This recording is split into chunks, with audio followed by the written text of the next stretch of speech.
तुम लोग स्टार्ट करने जा रहे हैं एनिमल टिश्यू। एनिमल्स के अंदर कौन कौन सी टिश्यूज होती हैं बेसिकली उसके बारे में हम लोग को पढ़ना है। यहाँ पे कुछ बातें मुझे करनी है तुम लोग के साथ एनिमल सेल्स के बारे में। किसके बारे में बात करनी है? एनिमल सेल्स के बारे में, जो तुमने वहाँ पे पढ़ा है सेल वाले चैप्टर में। क्या क्या प्रॉपर्टीज होती हैं सेल्स की मुझे बताना ध्यान से। जो एनिमल सेल्स होते हैं, एनिमल सेल्स के अंदर ध्यान से बताना मुझे, एनिमल सेल्स के अंदर सेल वॉल होता है क्या बेटा? सबसे पहला डिफरेंस, सेल वॉल क्या होता है? एब्सेंट होता है। ठीक है। वैक्यूल होता है क्या बेटा? वैक्यूल होता है। देखो अभी पढ़ोगे छोटे क्लास में 9th 8th में पढ़ोगे तो तुमसे कहा जाएगा कि वैक्यूल बहुत छोटे छोटे प्रेजेंट होते हैं, ठीक है। लेकिन जब तुम 11th क्लास में जाओगे और वहाँ जब सेल पढ़ोगे तो वहाँ वैक्यूल क्या माना जाता है? एब्सेंट माना जाता है। तो हम यहाँ क्या मान के चलेंगे? वैक्यूल नेग्लेजिबल होता है। क्या होता है बेटा? नेग्लेजिबल होता तो है लेकिन उसको नेग्लेक्ट किया जा सकता है, ठीक है, कोई दिक्कत? उसके बाद हाँ बता रहे हैं। इसके बाद क्या होता है बेटा? प्लास्टिड यहाँ पे क्या होता है? एब्सेंट होता है। दूसरा डिफरेंस क्या है? प्लास्टिड एब्सेंट होता है। क्लियर है? अगला डिफरेंस बताओ मुझे, बोलो। एक और ऑर्गेनेल होता है जिसको हम कहते हैं सेंट्रियोल। क्या कहते हैं बेटा? सेंट्रियोल क्या होता है? प्रेजेंट होता है। ध्यान से समझो, यहाँ सेल वॉल एब्सेंट का मतलब प्लांट टिश्यू में सेल वॉल प्रेजेंट। यहाँ पे वैक्यूल नेग्लेजिबल का मतलब प्लांट टिश्यू में वैक्यूल बहुत ब्रॉड, बहुत बड़ा। यहाँ प्लास्टिड एब्सेंट का मतलब प्लांट टिश्यू में प्लास्टिड प्रेजेंट। यहाँ पे सेंट्रियोल प्रेजेंट का मतलब प्लांट टिश्यू में सेंट्रियोल एब्सेंट। क्लियर? कोई दिक्कत? चलो, ये सेल की कुछ प्रॉपर्टीज़ हैं। तो एनिमल सेल और प्लांट सेल के बीच में डिफरेंस जानना जरूरी है, क्योंकि भाई आप सेल्स से आगे बढ़ने जा रहे हो, ठीक है। सेल्स को मिला के अब क्या बनने जा रहा है? टिश्यू बनने जा रहा है, ठीक है। मिटाएं इसको, बोलो। ये सब जानते होगे, ये बेसिक बातें हैं, इनके बारे में तुम्हें पहले से पता होगा, ठीक है। ये बेसिक बातें हैं, इनके बारे में तुम्हें पता होगा। अभी हमको पढ़ना है एनिमल टिश्यू। टिश्यू क्या होता है? Tissue is a group of cells. Tissue क्या है बेटा? एक ग्रुप ऑफ सेल्स है। जब बहुत सारे सेल्स को मिला के ग्रुप बनाते हैं, उस ग्रुप को क्या कहते हैं? टिश्यू कहते हैं। अगर वो कुछ स्पेसिफिक कंडीशंस को क्या करें? फॉलो करें। कौन कौन से कंडीशन बेटा? पहला कंडीशन, उनका फंक्शन सेम। दूसरा कंडीशन, स्ट्रक्चर सेम। तीसरा कंडीशन, ओरिएंटेशन सेम। क्लियर?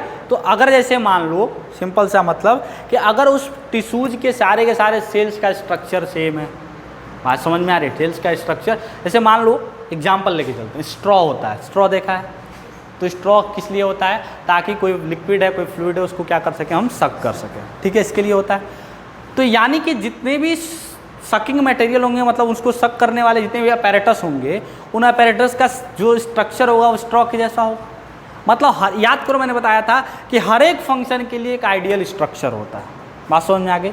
अगर कोई फंक्शन दुनिया में परफॉर्म करना है तो उस फंक्शन के लिए एक आइडियल स्ट्रक्चर होगा। जैसे ये फ़ैन है, तो फ़ैन बनाया गया किसके लिए? एयर के लिए। तो सारे के सारे जो फैंस हैं उनका लगभग स्ट्रक्चर क्या है? ऐसा ही है। साइज बदल सकता है, बड़ा छोटा हो सकता है। क्लियर ना? तो इसीलिए मैंने कहा कि जो एनिमल जो टिश्यूज होते हैं, टिश्यूज के अंदर जितने भी सेल्स होंगे वो लगभग क्या होंगे? सिमिलर स्ट्रक्चर के होंगे, ताकि उनके फंक्शन क्या हो सकें? सेम हो सकें। क्लियर? कोई दिक्कत है? अब सुनो ध्यान से। एनिमल टिश्यू को फर्दर कितने पार्ट में डिवाइड किया गया बेटा? 4 पार्ट में। कौन कौन से बेटा? सबसे बाहर कौन सा होता है? एपिथेलियम। क्या होता है? एपिथेलियम, या एपिथेलियल कह सकते हैं, एपिथेलियल टिश्यू। इसके बाद दूसरा जो होता है वो होता है मस्कुलर टिश्यू। क्या होता है बेटा? Muscular tissue. तीसरा जो होता है वो होता है कनेक्टिव टिश्यू। क्या होता है? Connective tissue. और जो चौथा होता है वो होता है नर्वस टिश्यू। ठीक है, कोई दिक्कत? क्लियर? तो एनिमल टिश्यू को 4 ग्रुप में बांटा गया, एपिथेलियम या epithelial tissue, muscular tissue, connective tissue और न्यूरल या नर्वस टिश्यू। ठीक है, कोई दिक्कत? क्लियर है ना? चलो नेक्स्ट समझते हैं। कि ये जो muscular tissue, connective tissue, nervous tissue और एपिथेलियल टिश्यू, जो ये एनिमल टिश्यू के पार्ट्स हैं, इनको हम एक एक करके डिटेल स्टडी में लेंगे और इनके स्ट्रक्चर, इनके फंक्शन और इनके लोकेशन के बारे में बात करेंगे। ठीक है, तो सबसे पहले हम क्या पढ़ेंगे आज इसमें? Epithelial tissue. सबसे पहले क्या पढ़ेंगे? Epithelial tissue. देखो, अलग अलग किताबें पढ़ोगे तो अलग अलग टाइप ऑफ एपिथेलियल टिश्यू पढ़ाया जाएगा। मतलब कि अगर एक से ज़्यादा किताब आप एनिमल टिश्यू को लेके पढ़ने जा रहे हो तो आप कंफ्यूज होने जा रहे हो। ठीक है, तो जो स्टैंडर्ड कहाँ तक आ रहा है? यहाँ तक आ रहा है, यहाँ तक। ठीक है, उधर नहीं जाएंगे। तो कहने का मतलब क्या है, समझो कि अगर एपिथेलियल टिश्यू को अलग अलग किताबों में पढ़ोगे तो अलग अलग किताबों में एपिथेलियल टिश्यू का अलग अलग क्लासिफिकेशन दिया होगा। अभी जो मैं पढ़ाऊंगा उसमें एपिथेलियल टिश्यू के 2 टाइप बताऊंगा। ठीक है, और कुछ एक्स्ट्रा एपिथेलियल टिश्यू भी वहाँ पे बताऊंगा। जैसे समझो क्या टाइप मैं बताऊंगा, सिंपल और स्ट्रेटिफाइड। क्या बताऊंगा? सिंपल और स्ट्रेटिफाइड। सिंपल का मतलब सिंगल लेयर, स्ट्रेटिफाइड का मतलब एक से ज़्यादा लेयर। ठीक है, उसके बाद मैं तुम्हें पढ़ाऊंगा ग्लैंडुलर एपिथेलियम, उसके बाद पढ़ाऊंगा सिलिएटेड एपिथेलियम। बात खत्म। कई किताबों में पढ़ोगे तो तुमको वहाँ पे simple, stratified, glandular, ciliated, transitional, pseudo और तरह के एपिथेलियम पढ़ाए जाएंगे। बात समझ में क्लियर है? समझ में आ रहा है? तो सिंपल सा मतलब तुम्हें पढ़ना क्या है तुम्हारे सिलेबस में, वो तुमको पढ़ना है सिंपल क्या होता है, स्ट्रेटिफाइड क्या होता है, ग्लैंडुलर क्या होता है, सिलिएटेड क्या होता है। इतना ही पढ़ोगे, इतना ही समझोगे, इससे ज़्यादा तुमको नहीं पढ़ना। बात समझ में आ गई? कोई दिक्कत है? तो सबसे पहले सिंपल एपिथेलियम। क्या पढ़ना है बेटा? Simple epithelium.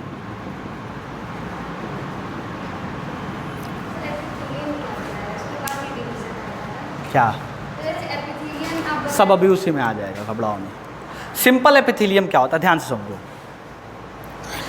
जो एपिथेलियम है, देखो क्वेश्चन जब तुमको कुछ रहा करे तो बोलो, समझ में आता है। ठीक है, फ्लो कैसे पढ़ाना है मुझे पता है। ठीक है, तो मैं थोड़ा सा उसमें आऊँगा। सबसे पहले समझो कि तुमको पढ़ना क्या क्या है। पहला पढ़ना है सिंपल एपिथेलियम, उसके बाद क्या पढ़ना है बेटा? Stratified epithelium. उसके बाद क्या पढ़ना है? Stratified epithelium. उसके बाद क्या पढ़ना है तुमको? Glandular epithelium. उसके बाद सिलिएटेड एपिथेलियम। सुनो, जब तुमने प्लांट टिश्यू पढ़ा था तो प्लांट टिश्यू में एक टिश्यू पढ़ाया था तुमको, एपिडर्मिस। क्या पढ़ाया था? एपिडर्मिस। क्या बताया था कि एपिडर्मिस क्या होता है? एपिडर्मिस जो होता है वो किसी भी ऑर्गन का आउटर मोस्ट लेयर होता है, सरफेस टिश्यू होता है जो उस पर्टिकुलर ऑर्गन को प्रोटेक्शन प्रोवाइड करता है। बताया था ना? बोलो, एपिडर्मिस में क्या बताया था कि epidermis is outermost layer, dermal layer या surface layer of plant parts. Plant के जितने भी पार्ट्स हैं उनके सबसे आउटर मोस्ट लेयर जो होता है वो क्या होता है? एपिडर्मिस, और उस टिश्यू को एपिडर्मल टिश्यू कहते हैं। ऐसे ही एनिमल के केस में क्या होता है कि एनिमल के किसी भी ऑर्गन के या एनिमल के बॉडी के किसी भी पार्ट का जो सरफेस टिश्यू होता है वो सरफेस टिश्यू क्या होता है? एपिथेलियम होता है। क्या होता है? एपिथेलियम। जैसे एपिडर्मिस जो था वो प्रोटेक्शन प्रोवाइड करता था, ऐसे एपिथेलियम भी क्या करता है? प्रोटेक्शन प्रोवाइड करता है। बात समझ में आ गई? एपिडर्मिस में भी एक गैसेस का एक्सचेंज होता था, यहाँ भी मटेरियल का एक्सचेंज होता है, बट मटेरियल के एक्सचेंज का मोड यहाँ कुछ और होता है। यहाँ पे स्वेट जो होता है वो एक्सक्रीट आउट होता है, और यहाँ पे जो कुछ ड्रग्स हैं, कुछ और मटेरियल जो हैं जो क्या होते हैं? एब्जॉर्ब होते हैं। क्या होते हैं? एब्जॉर्ब होते हैं। बात समझ में आ गई? क्लियर? तो एपिथेलियम क्या होता है? Epithelium is the outer most layer of any body part in animals. Animals के बॉडी के किसी भी पार्ट का जो आउटर मोस्ट लेयर होता है, आउटर मोस्ट टिश्यू होता है, उसको हम क्या कहते हैं? एपिथेलियम कहते हैं। वर्क क्या होता है? 3 काम होता है। पहला इनका काम क्या होता है? प्रोटेक्शन। पहला काम क्या होता है बेटा? प्रोटेक्शन। दूसरा काम क्या होता है? एब्जॉर्प्शन। मटेरियल का क्या करते हैं? एब्जॉर्प्शन। और तीसरा क्या होता है? मटेरियल का सेक्रेशन। मटेरियल का सेक्रेशन। क्लियर है? कोई दिक्कत है? बोलो, सुनो ध्यान से। ये कर्टन लगा हुआ है यहाँ पे, कर्टन का काम बताना। पहली बात प्रोटेक्शन। पहला क्या काम करता है?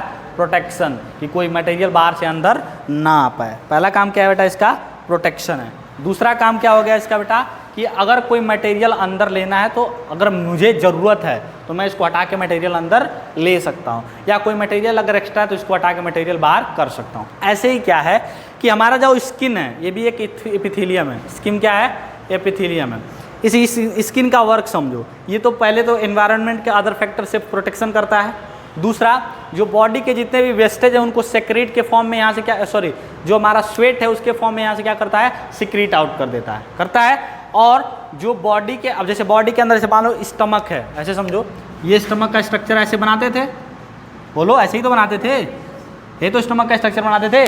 तो इसके अंदर जब फूड जाता था तो यहाँ से प्रोटीन जो बनता, प्रोटीन का एब्जॉर्प्शन जब होगा, यहाँ पे मान लो ये क्या हो गया? स्टमक था, यहाँ से HCl सिक्रीट होता था, बोलो होता था। तो भाई इसके बाहर भी ये मटेरियल, इसके बाहर भी तो क्या होगा? एपिथेलियम होगा ना। अरे बोलो, आउटर मोस्ट लेयर है, यहाँ भी एपिथेलियम होगा कि नहीं होगा? बोलो। तो एपिथेलियम से HCl सिक्रीट हो रहा था। इसी के आगे जब इंटेस्टाइन में जाओगे तो यहाँ से न्यूट्रिएंट क्या हो रहे थे? एब्जॉर्ब हो रहे थे। तो क्या क्या काम हो गया एपिथेलियम का? पहला तो प्रोटेक्शन, दूसरा सेक्रेशन और तीसरा एब्जॉर्प्शन। क्लियर है ना? कोई दिक्कत है? तो एपिथेलियम क्या होता है? किसी भी ऑर्गन का जो प्रोटेक्टिव लेयर होता है, आउटर मोस्ट लेयर होता है, सरफेस लेयर होता है, उसको हम क्या कहते हैं बेटा? एपिथेलियम कहते हैं। और एपिथेलियम का 3 काम सेक्रेशन, एब्जॉर्प्शन और प्रोटेक्शन होता है। क्लियर है? एपिथेलियम को फर्दर हम जब डिवाइड करते हैं इसके पार्ट्स में, तो फर्दर 2 पार्ट में डिवाइड करते हैं। पहला जो पार्ट होता है वो होता है सिंपल एपिथेलियम, दूसरा जो पार्ट होता है वो होता है स्ट्रेटिफाइड एपिथेलियम। बाकी आगे जो ग्लैंडुलर और आगे जो सिलिएटेड एपिथेलियम पढ़ोगे, उन एपिथेलियम को हम मॉडिफाइड एपिथेलियम कहते हैं, उसके बारे में तुम्हें बताऊंगा। समझो, सबसे पहले हमको क्या पढ़ना है? Simple epithelium. क्या पढ़ना बेटा? Simple epithelium. सिंपल एपिथेलियम के फर्दर 3 पार्ट। सिंपल क्यों कहा गया? ध्यान से समझना, इनको सिंपल क्यों कहा गया? क्योंकि ये सिंगल लेयर ऑफ सेल से बने थे। किससे बने थे बेटा? सिंगल लेयर ऑफ सेल से बने थे। बात समझ में आ गई? सिंगल लेयर ऑफ सेल से बने थे, इसलिए इसको क्या कहा गया? सिंपल कहा गया। याद करो, जब तुमको पेरेंट कॉम्प्लेक्स और सिंपल पढ़ाया था तो कॉम्प्लेक्स के लिए क्या कहा था कि एक ही तरह के सेल से बना, इसलिए सिंपल। और कॉम्प्लेक्स के लिए कहा था कि जब ढेर सारे सेल से बना था तो कॉम्प्लेक्स। ठीक है? ऐसे ही एक लेयर ऑफ सेल से बना है तो क्या है? सिंपल है। और जब बहुत ढेर सारे लेयर से बनेगा तो क्या हो जाएगा? स्ट्रेटिफाइड हो जाएगा। क्लियर? तो सिंपल एपिथेलियम कितने लेयर ऑफ सेल से बना है बेटा? सिंगल लेयर ऑफ सेल से। अब सुनना ध्यान से, इस सिंपल को फर्दर 3 पार्ट में डिवाइड करते हैं। देखो, हर बात का मतलब है, अगर कहीं पे डिवीजन कर रहे हैं तो डिवीजन का मतलब है। सिंपल एपिथेलियम को पहला है सिंपल स्क्वैमस एपिथेलियम। क्या कहते हैं बेटा? Simple squamous epithelium. क्या कहते हैं बेटा? Simple squamous epithelium. स्क्वैमस का मतलब क्या होता है? इधर देखो, स्क्वैमस का मतलब क्या होता है? स्क्वैमस का मतलब होता है फ्लैटेंड। स्क्वैमस का मतलब क्या होता है बेटा? फ्लैटेंड। स्क्वैमस का मतलब क्या होता है? फ्लैटेंड। कहने का मतलब क्या था कि मान लो एक ओवल शेप का सेल था, हमने क्या किया? दोनों तरफ से ऐसे दबा दिया पूरा। ठीक है? जब दबा देंगे तो ये पूरा फ्लैट हो जाएगा। बोलो। तो ये जो सिंपल स्क्वैमस है, ये सिंपल स्क्वैमस बहुत ढेर सारे फ्लैट सेल से बना है। किससे बना बेटा? बहुत ढेर सारे फ्लैट सेल से। जैसे समझो, कैसे? ये समझो, ये हो गया, ये हो गया, ये हो गया, ऐसे बना है। अब देखो, ये बन गया, ऐसे तुमको फ्लैट नज़र आ रहा है पूरा सेल। देखो, फ्लैट नज़र आ रहा है पूरा सेल। बोलो, क्या हुआ? सेल को हमने दबा दिया, सेल बिल्कुल फ्लैट हो गया। उसका जो हाइट है वो उसके चौड़ाई से क्या हो गया? कम हो गया। पूरा बस फ्लैट का मतलब समझ में आता है ना? बिल्कुल चपटा हुआ। तो जो सिंपल स्क्वैमस एपिथेलियम था वो single layer of flat cell से बना था। किससे बना था बेटा? Single layer of flat cell से। बात समझ में आ गई? और इस single layer of flat cell के बीचों बीच में क्या प्रेजेंट था? न्यूक्लियस प्रेजेंट था। क्या प्रेजेंट था? न्यूक्लियस प्रेजेंट था। ये न्यूक्लियस का साइज प्रोमिनेंट था, बड़ा था। क्लियर? कोई दिक्कत है? ऐसे स्ट्रक्चर, ऐसे एपिथेलियम जिसके अंदर single layer of flat cell present हो, उसको हम क्या कहते हैं बेटा? Simple squamous epithelium. क्लियर? बोलो, समझ में आता है? अगर नहीं आया तो बोलो दोबारा से बताऊं। समझ में आ गया ना? चलो नेक्स्ट। इसके बाद दूसरा जो एपिथेलियम है वो सिंपल क्यूबॉइडल एपिथेलियम है। क्या बेटा है? Simple cuboidal epithelium. ध्यान से नाम याद रखना, सिंपल क्यूबॉइडल एपिथेलियम। देखो पहली बार एपिथेलियम का डिवीजन हुआ सिंपल और स्ट्रेटिफाइड में, किसके बेसिस पे? नंबर ऑफ लेयर्स के बेसिस पे। क्लियर? अब सिंपल का डिवीजन हो रहा है किसके बेसिस पे? शेप ऑफ सेल के बेसिस पे। किसके बेसिस पे? शेप ऑफ सेल के बेसिस पे। जो सिंपल क्यूबॉइडल एपिथेलियम है इसके अंदर बहुत ढेर सारे क्यूबिकल सेल्स प्रेजेंट थे। क्या प्रेजेंट थे बेटा? बहुत ढेर सारे क्यूबिकल सेल्स प्रेजेंट थे। याद करो, बताया था पॉलीगोनल शेप सेल्स, याद है? अरे बोलो। ऐसे बहुत ढेर सारे क्यूबिकल सेल्स ऐसे प्रेजेंट होंगे।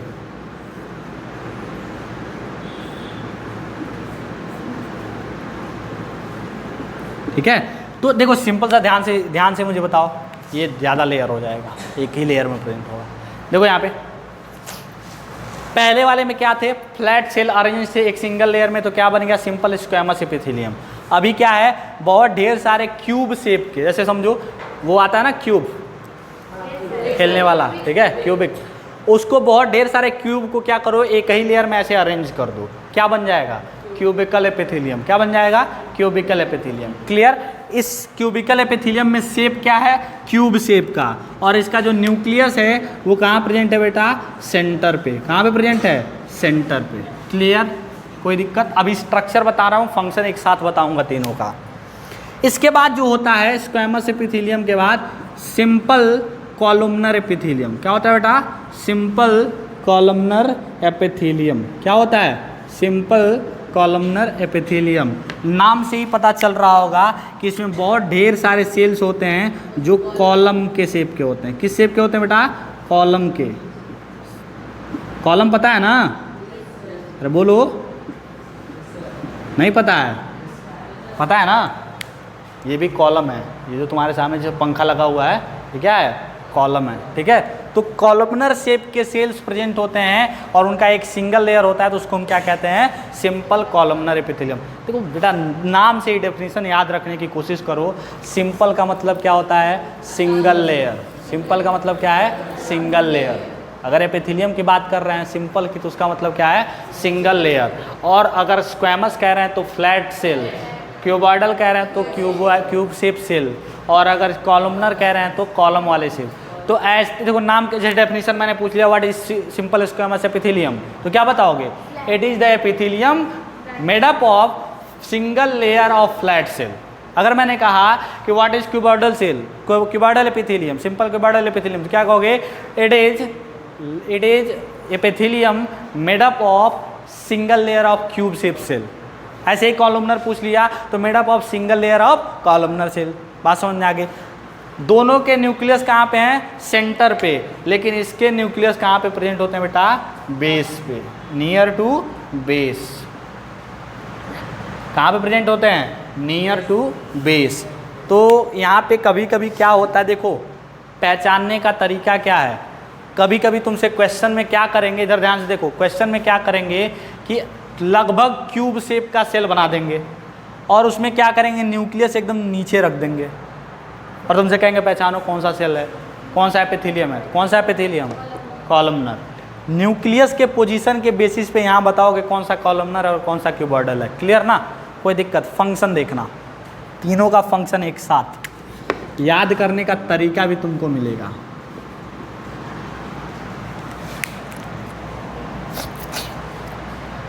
जो सिंपल स्क्वैमस एपिथेलियम है, सिंपल स्क्वैमस एपिथेलियम उस ऑर्गन पे प्रेजेंट होते हैं जहाँ पे फिल्ट्रेशन हो रहा होता है। क्या हो रहा होता है? फिल्ट्रेशन। फिल्ट्रेशन कहाँ कहाँ पे होता है मुझे बताना? लंग्स पे होता है। अरे बोलो, लंग्स में होता है। क्लियर?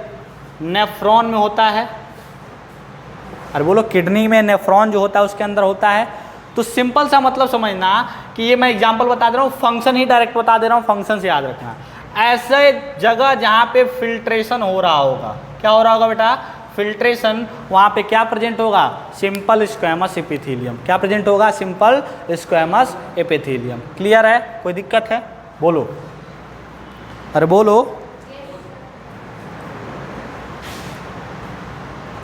इसके बाद क्यूबॉइडल एपिथेलियम। इसके बाद क्या है बेटा? Cuboidal epithelium. जो क्यूबॉइडल एपिथेलियम होता है, ये क्यूबॉइडल एपिथेलियम बेसिकली प्रेजेंट होता है जहाँ पे एब्जॉर्प्शन होता है। क्या होता है बेटा? एब्जॉर्प्शन। जैसे मान लो ये माउथ में प्रेजेंट होगा। कहाँ पे प्रेजेंट होगा बेटा? माउथ में। ये ईसोफेगस में प्रेजेंट होगा। कहाँ पे होगा बेटा? ईसोफेगस में। ये कहाँ पे प्रेजेंट होगा? इंटेस्टाइन में। कहाँ पे प्रेजेंट होगा? इंटेस्टाइन में। बात समझ में आ गई? इंटेस्टाइन में भी एब्जॉर्प्शन होता है, ईसोफेगस में भी और माउथ में भी। क्लियर? इसके बाद जो कॉलमनर एपिथेलियम है, ये कहाँ कहाँ पे प्रेजेंट होगा? जहाँ पे स्टोरेज हो रहा होगा। स्टमक में स्टोरेज होता है ना? अरे बोलो, स्टमक में स्टोरेज होता है, स्टमक में प्रेजेंट होगा। तो ये सारे के सारे चीज़ें तुमको, जैसे मान लो यूटेरस में भी हो सकता, यूटेरस में भी प्रेजेंट होगा। कहाँ प्रेजेंट होगा? यूटेरस में। तो देखो, पहली बात, जहाँ फिल्ट्रेशन हो रहा है वहाँ क्या है? स्क्वैमस, क्योंकि पतला है, फिल्टर करना आसान है। ठीक है? जहाँ पे क्यूबॉइडल है वहाँ एब्जॉर्प्शन आसान है। जहाँ पे एब्जॉर्प्शन हो रहा होगा वहाँ पे क्या प्रेजेंट होगा? क्यूबॉइडल। और जहाँ पे स्टोरेज जैसा कोई चीज़ हो रहा होगा वहाँ पे क्या प्रेजेंट होगा? कॉलमनर। क्लियर है? कोई दिक्कत है? बोलो। बात समझ में आ गई? स्ट्रक्चर समझ में आ गए? कहाँ कहाँ पे प्रेजेंट होते हैं समझ में आ गए? क्या क्या काम करते हैं समझ में आ गया? इसके बाद है स्ट्रेटिफाइड एपिथेलियम। इसके बाद क्या है बेटा? Stratified epithelium.